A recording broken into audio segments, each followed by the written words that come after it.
Van Voris, man, YouTuber. I think he's actually I think surpassed over 100,000 subscribers now with this particular issue that he has going on. You know what I'm saying?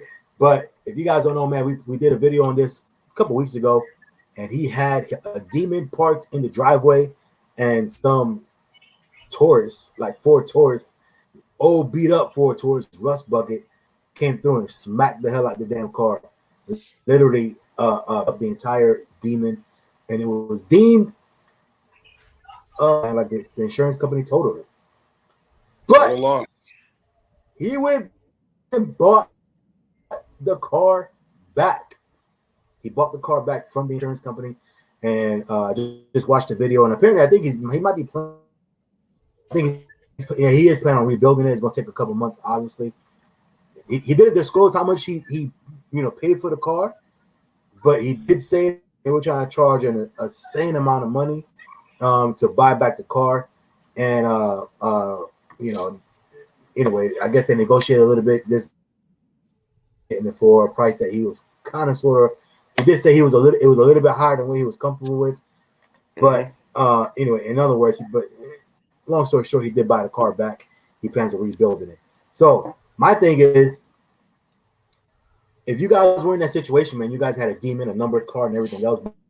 I mean, it's no matter where you go to sell that car at any point, even if it's all fixed up, whatever, right? It's always there. This car was, it's a on what is it? Salvage title, so on and so forth, right?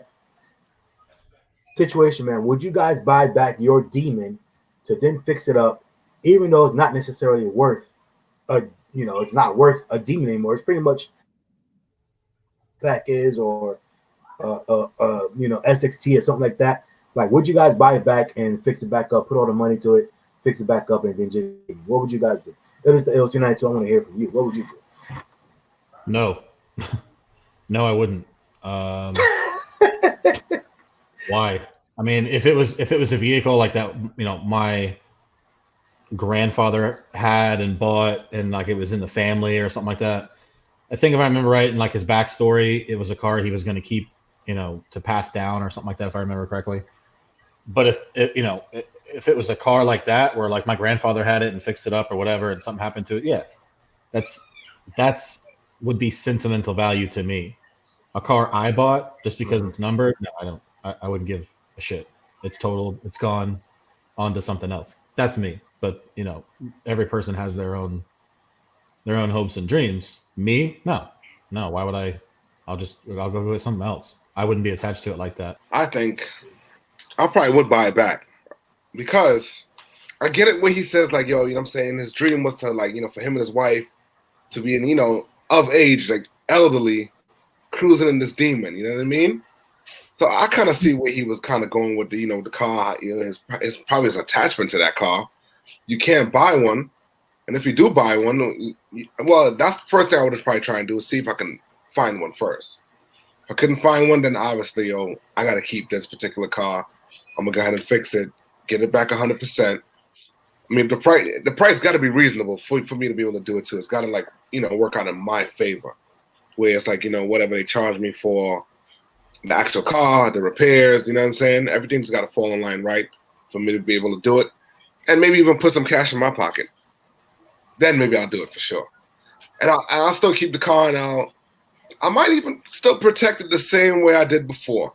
Because now I got it back to its original form. Yes, it's probably got a salvage title now. But I plan on keeping it, man. Keep it forever. Give it to my kids or whatever happens, grandkids, however that goes. You know what I mean? Rock with it. So well,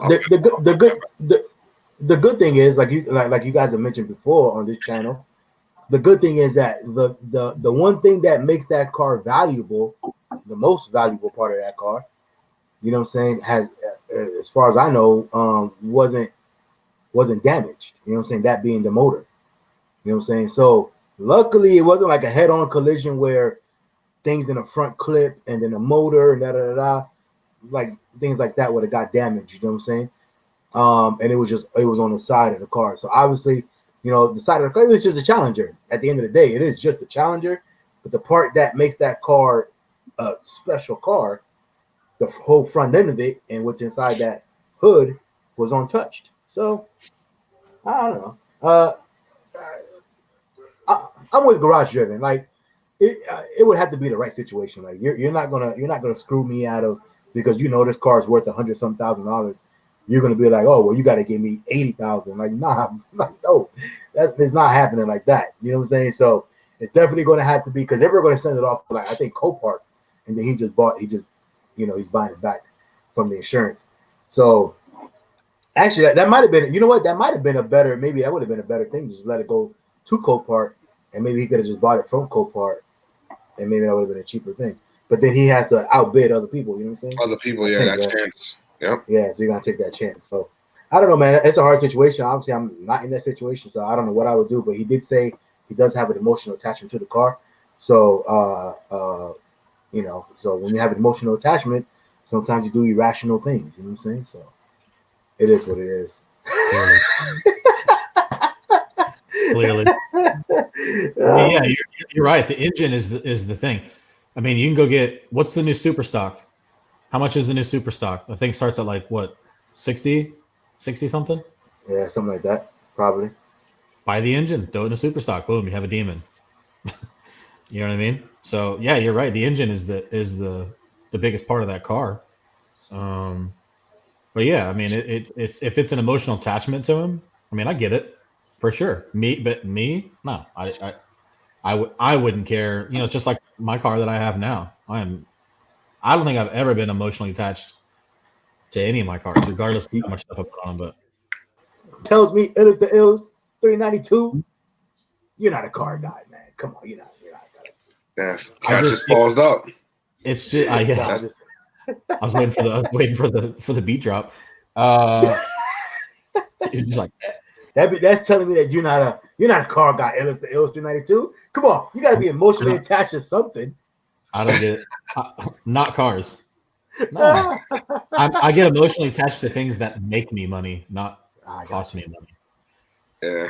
But no, I've loved a lot of cars that I've had. I've really enjoyed them and had a little bit of emotional part of it. But the next thing I come across that I like, I mean, I'll get rid of that Challenger in a heartbeat for something else I like. I just don't get that way. I don't know, man. To me, that sounds like might be the reason why you're not married right now. You're like, yeah, I like you, but just wait till the next thing comes around. Cold-blooded. You out the door. You know what I'm saying? No emotional attachments here. You know what I'm saying? But it's all good though. But hey, man. So like I said, let a comment down below. Let us know what you guys would think, man. If you guys had a demon that got totaled, but totaled body-wise, and you know what I'm saying, everything was intact as far as motor and everything else, but the body was totaled pretty much. What would you guys do? Would you guys buy it back for a reasonable price? Like I said, he did not mention what he bought it back for because he's still going through the process, and he didn't want any kind of legal things or whatever to be I guess to get screwed up or whatnot in that whole process. So he didn't mention that. He might maybe disclose it later on, but he did say 40, I wasn't going to pay 30, 40, 50,000 for it. So I don't know what that means. So that's a big guy. That's a big difference. That was a big ballpark. He was like 30, 40, 50. I was like, which one is it? Damn. You just threw us off with that one. That's a big jump. You know what I'm saying? Because 30 grand is a lot different than 50 grand. 25 grand, a lot different than 55 grand or whatever it is. You know what I'm saying? So whatever, man. So he might disclose that later on. But let us know down below in the comments, what would you guys do, man? Would you guys buy back your demon to keep it, even though it's literally not going to be worth anything, not street value? Because I don't care if you look on Auto Trader, one of the first things you look at is, at least me, mileage. The second thing I look at, I'll scroll down to that thing that says Carfax. Carfax. And I see one owner, or if I see no damage reported, or if that thing says damage reported, I keep scrolling. You know what I'm saying? I back right back out. So, No, so but I get it. I kind of get it why he's probably doing it. You know what I mean? I see what he's trying to do. Can't get one of those cars, man. I get it, but it's not worth what it is, though. You can't get one of those cars, but it's not worth. Yeah, but then he never plans on selling it. But trust me, he's probably putting some money in his pocket also in the deal.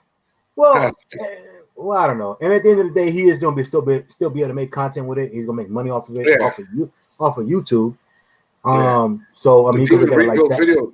The rebuild videos, right? So he's definitely going to be able to make money off. I mean, think about it. There's channels out there, freaking Goon Squad, all these other different garages. Like this is what they do. They literally make money off of YouTube. Like they have millions of subscribers and make a lot of money off of YouTube. 50, 60, 80, 100 grand a month off of rebuilding salvaged cars. Pretty much. Total cars. That's what they do. So, I mean, there's a market for it, I guess. And like you said, in 40 years from now, they're driving down the boulevard and they're demon. And 40 years from now, him and his wife, as they get older, it might be worth something. Nobody's going to care, really. Is anybody going to care that 40 years ago this thing was in an accident? I don't know. I mean, if you had a 57, let's say you had a 50, I'm just throwing out a car, right? Let's just say, what's one of the coveted cars, man? 57 Bel Air, right? Chevy Bel Air. If somebody came to you and be like, yo, you can have this car for 10 grand, all restored, all done, everything, are you going to look back to make sure that in 1963 it wasn't in an accident? For 10 grand? No. Because those cars are, if you do a frame up restoration, I mean, that's the point, is to get it to where as close to factory or the way it came, or unless you're doing, upgrades. Well, even then, I mean, those cars, let's say all done, restored and everything, all nice. Let's say it goes for 80 grand, right? Or whatever it is. Are you going to look back to be like, let me go look back in the records and be like, hey, I want to make sure this car wasn't in an accident in 1965. You know what I'm saying? You're going to be like, it's 57 Bel Air. If it looks nice, that looks good, no rust on the car. You kind of buy it. Yeah, it's true though. It's true. You know what I'm saying? How's the frame? Yeah, you get that shit. That shit going on the road crab walking like that. Yeah, and it look on nice on the outside, but take the shell off. What's the frame look like? You never know.